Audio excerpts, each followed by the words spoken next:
Ever wondered why your dog spins around before lying down?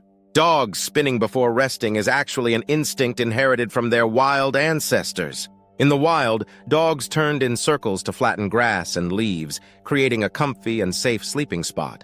Spinning also helped dogs check the surroundings and ensure there were no threats. So next time your dog spins around before resting, know they're simply following an age-old tradition to feel comfortable and secure. Subscribe to Pawfect Life for more fascinating doggy insights.